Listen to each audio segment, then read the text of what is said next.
Y bueno, nos falta el tercer método para resolver recurrencias. Este tiene un nombre muy elegante: el teorema maestro o The Master Theorem. El teorema maestro funciona como una receta a seguir. Básicamente solo hay que hacerle caso. Quizás el caso 3 tiene un poquito de procedimiento, pero por lo general es solo seguirla como un algoritmo. El teorema maestro plantea lo siguiente: si tenemos una A que es un valor mayor o igual que 1, si tenemos una B que es un valor mayor que 1, y tanto A como B son constantes, y contamos con alguna función de n cualquiera, entonces podemos definir una recurrencia como t de n igual a por t de n sobre b más el f de n. Bajo este escenario, el n sobre b puede representar tanto la fracción como tal, o puede representarla con la operación de Floor aplicada o con la operación de Ceiling aplicada. Con este preámbulo tenemos caso 1. Si f de n en la recurrencia es O grande de n con un exponente compuesto que viene dado por la siguiente resta: el logaritmo base b de a, los dos datos del término recursivo de la recurrencia, menos algún número epsilon. Este epsilon no es necesario saberlo en algunos casos, pero lo que nos importa es que este epsilon sea mayor que 0. Si esto se cumple, entonces directamente la recurrencia es teta grande de n a la logaritmo base b de a. Y eso es lo que me refería. El teorema maestro te lo resuelve como una plantilla, te da una respuesta directa mientras se cumplan unas condiciones. Veamos los demás. Caso 2. Si f de n se puede expresar como teta grande de n a la logaritmo base b de a secas, entonces directamente t de n es teta grande de n a la logaritmo base b de a por el logaritmo base 2 de n. Y ya, tal cual, así de directo. El caso 3 es un poquito más complejo. Si f de n se puede expresar como omega grande de n elevado a un exponente compuesto que viene dado por una suma de logaritmo base b de a con algún número epsilon. Similar al epsilon del caso 1, este tiene que ser también mayor que 0. Pero aquí tenemos un par de condiciones adicionales.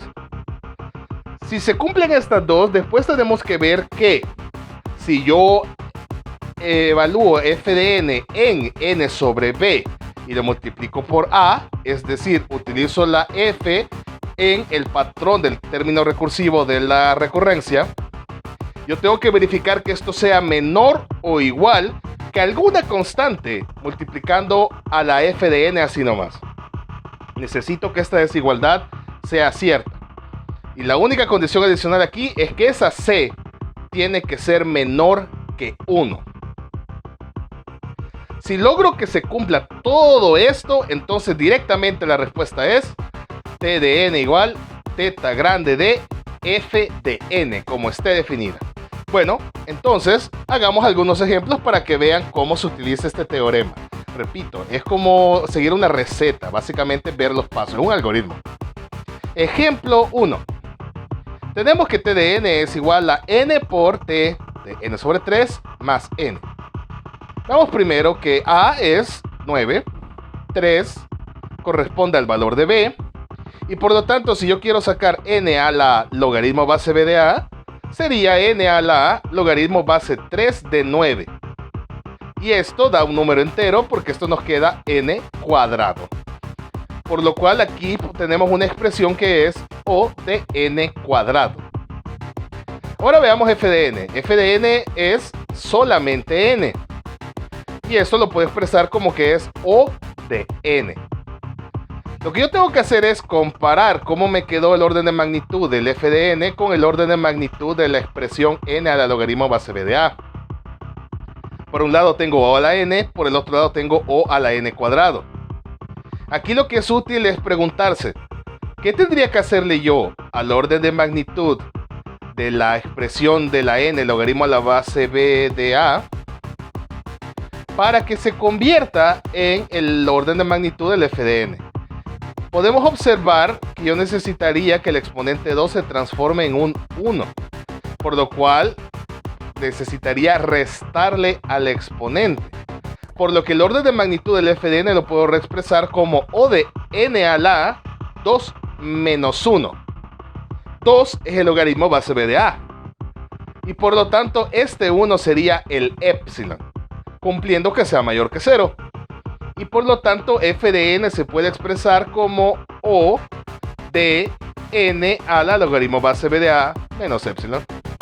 Entonces, la respuesta es que t de n es teta grande de n a la logaritmo base b de a, que es teta grande de n cuadrado. Segundo ejemplo, t de n es igual a t de 2n sobre 3 más 1. Primero hay que hacer un ajuste porque tengo un coeficiente de la n.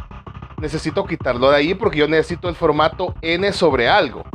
Pero esto está fácil, simplemente reexpresamos la fracción para tener una recurrencia t de n sobre 3 medios más 1. Con esto yo puedo ver que a es 1 y que b es 3 medios. Por lo que si yo quiero sacar la expresión n a la logaritmo base b de a, sería la expresión n a la logaritmo base 3 medios de 1. El logaritmo de 1 base cualquier cosa sabemos que es 0. Porque para obtener un 1, a partir de cualquier número, el número hay que elevarlo a la 0. Entonces esto da n a la 0. Veamos f de n. F de n es un 1. Como es un 1, podemos decir que esto es o de 1. Es un orden de magnitud constante. Y podemos observar cómo o de 1 se puede reexpresar como o de n a la 0. Y n a la 0 es precisamente como nos quedó n a la logaritmo base b de a. Por lo cual, los órdenes de magnitud de f de n con esta última expresión son iguales. Y eso me dice que podría aplicar el caso 2. Pero si observamos detenidamente el caso 2, no necesito que f de n sea igual a o de n logaritmo base b de a. Tiene que ser teta grande. Por lo cual, me hace falta la otra parte. Porque recuerden, si una función es teta grande de algo, implica que es o grande de ese algo a un lado, pero omega grande de ese algo al otro lado. Pero eso está fácil de inferir, porque la función es un simple 1. Y el orden de magnitud es con respecto a 1.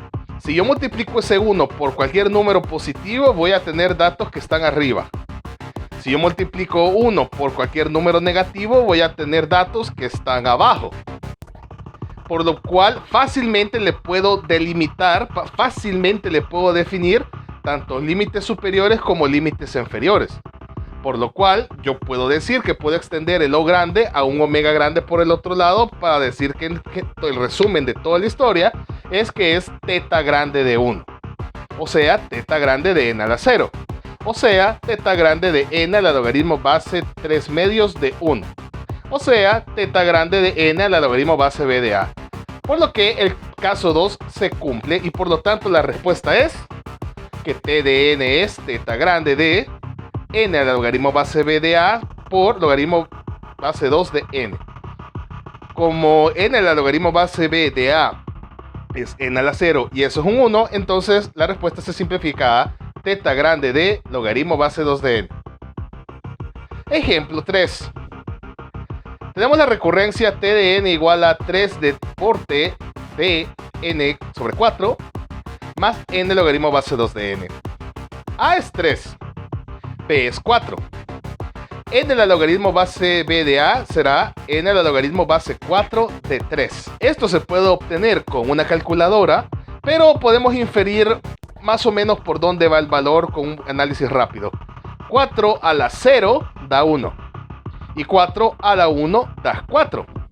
Por lo que si yo quiero un 3 que está entre 1 y 4, necesito un exponente que esté entre 0 y 1. Así que yo puedo decir que esta expresión se me hace n a la 0 punto algo.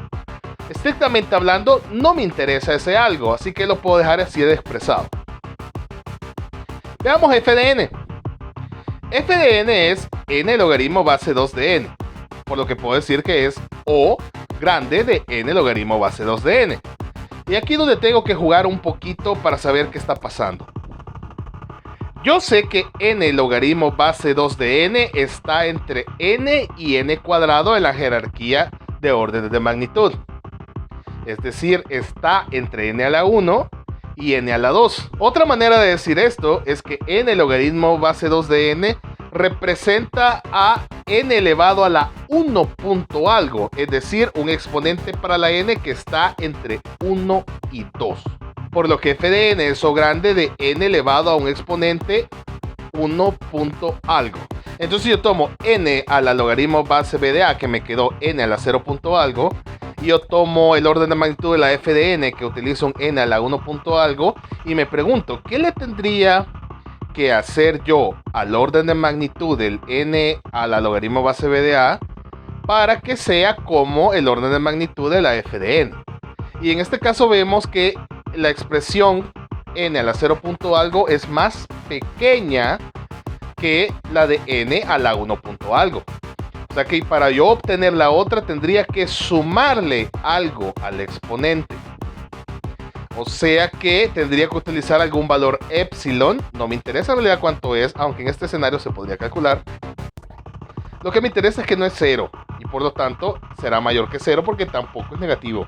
Con esto yo puedo decir que f de n es O grande de n a la 0 punto algo más epsilon. Y esto tiene forma del caso 3. Sin embargo, veamos detenidamente el caso 3. El caso 3 dice que f de n tiene que ser omega grande de n a la logaritmo base b de a más epsilon. Entonces tenemos que hacer un análisis adicional similar al que hicimos en el ejemplo 1. Yo ya sé que f de n es O grande de n a la 1 punto algo, que hemos expresado como n a la 0 punto algo más epsilon. Si yo esta misma función la multiplico por un número negativo, puedo obtener fácilmente un dato que esté abajo y que sirva de límite inferior. Por lo que en este escenario está fácil expresar y afirmar que f de n es también omega grande de n a la 0 punto algo más epsilon. Bien, entonces se me cumplen las primeras dos condiciones, pero el caso 3 tiene condiciones adicionales. Lo siguiente es que yo necesito comprobar que la forma a por f de n menos b sea menor o igual que una constante por f de n, y que esa constante sea menor que 1. Bueno, entonces f de n sobre b es igual a, ya que f es n logaritmo base 2 de n, es igual a n cuartos por logaritmo base 2 de n cuartos. Y esto multiplicado por la a, que es un 3. Eso es lo que yo necesito que sea menor o igual que una c por n logaritmo base 2 de n. Entonces, evalúo. Yo tengo 3 cuartos de n logaritmo base 2 de n cuartos. Primero aplico propiedad de logaritmos para tener 3 cuartos de n por logaritmo base 2 de n menos logaritmo base 2 de 4. Este último dato se convierte en un 2. De manera que me queda 3 cuartos de n logaritmo base 2 de n menos 3 medios de n. Y yo me puedo deshacer del segundo término, porque si yo no le resto eso al primer término, entonces voy a tener algo más grande. De manera que todo esto es menor o igual que 3 cuartos de n logaritmo base 2 de n. Entonces yo vengo y digo que existe en el universo alguna constante c tal que sea mayor o igual que 3 cuartos y que sea menor que 1. Y podemos observar que eso es completamente factible, ya que 3 cuartos es 0.75. Con cualquiera de los infinitos números entre 0.75 y 1, esto se va a cumplir. Por lo que podemos decir que lo que nos quedó es menor o igual que c por n logaritmo base 2 de n, que es lo que queríamos llegar. Entonces se cumple y efectivamente c es menor que 1. Entonces se cumplen todas las condiciones y el teorema maestro me dice que la respuesta será que t de n es teta grande de f de n, y f de n es n logaritmo base 2 de n.